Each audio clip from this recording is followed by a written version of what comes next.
So, hello everyone, and welcome back to another episode of Make Sense. We know it's been a long time, but here we are with a very exciting topic. This topic is especially interesting and exciting, not just for all of you, but especially for me, because on this specific topic, I have very little knowledge, but these two guys have a fair share, or at least Ameya has a great amount of knowledge about it. And so our topic for today is ancient India, and we're going to discuss India and all the untold stories that you've never really heard about. So starting with the most basic question that hits my head when I think about ancient India is what time period are we exactly speaking about when we talk about ancient India? Because we hear of modern India, we heard of medieval period, we heard of ancient India. I don't know what's the time period we're looking at. So the basic, mostly recognized time period for ancient India usually will start around like the Stone Age and come all the way to the 13th century. Okay. These 13th century basically, Which is and that 1200s. is considered 1200s. So that is considered like ancient India, because then after that you get into just before medieval India, then you have medieval India, then you have modern history, British India, though it shouldn't be given that amount of importance, but okay. I mean, we have tens of thousands of years of history before that, but we fixate on those 200 years.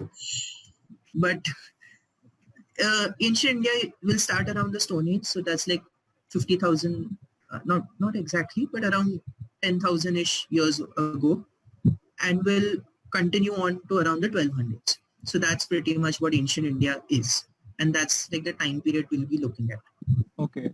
And during this period of time, what was the timeline of our the major empires, the dominant kingdoms? What was the timeline? So, of course, I mean, giving a clear picture of saying that this empire came after this ain't going to happen in a country like India. There were literally 50 empires popping up and dying at the same time, Hmm. and one taking over the other while the other is sleeping. That's pretty much how India was at this time.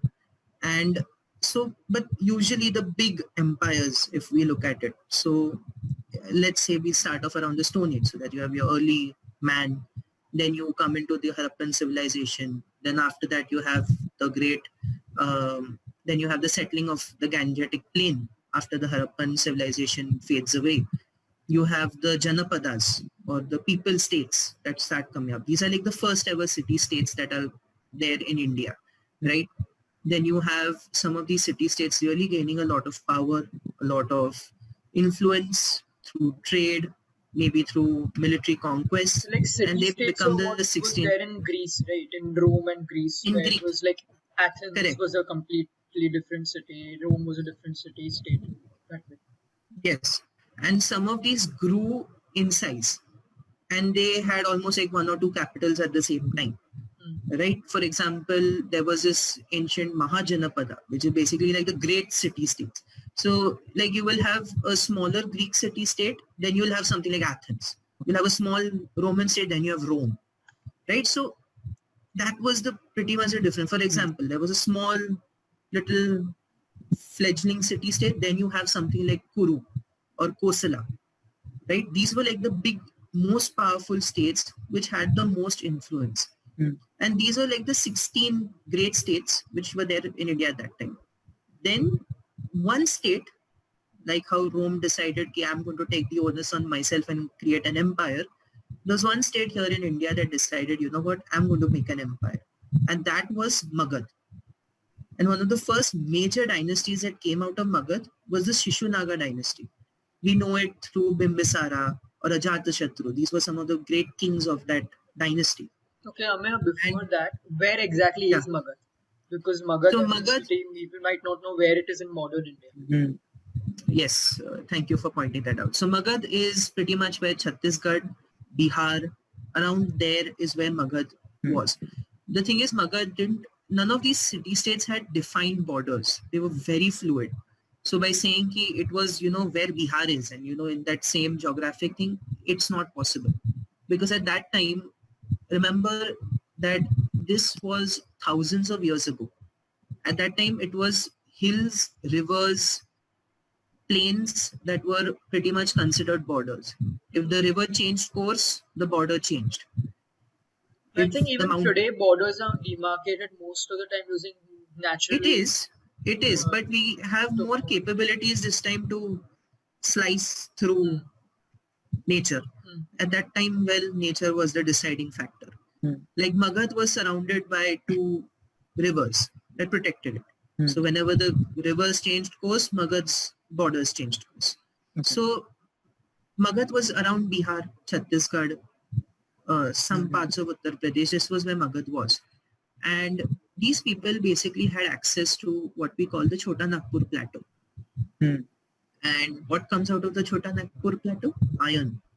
And at that time, iron weapons were considered like, the nuclear weapons of today. The most advanced things you can possibly give to a soldier. And that's what Magad did. It basically created an army with iron weapons, and it was one of the first states to have in India a standing army. So before this, all other states would have basically, let's say I'm a king, Jaitra is a king, Rahil's a king. Now suppose Jaitra and I get into a conflict, right? We are saying, no, you know what, Jaitra, part of the screen is mine. कुछ भी करके मैं वो screen का part लेने ही वाला हूँ. I want a bigger screen for myself. Jaitra like, no, तू आ, दिखा कैसे करेगा, तू मेरे स्क्रीन कैसे लेने वाला है, देख.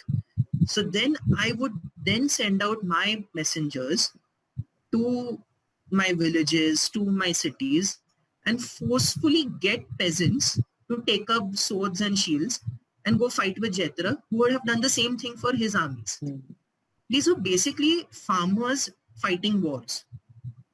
Magad said, farmers don't seem to have any knowledge about how to wield a sword or how to wield a spear. How about I train them?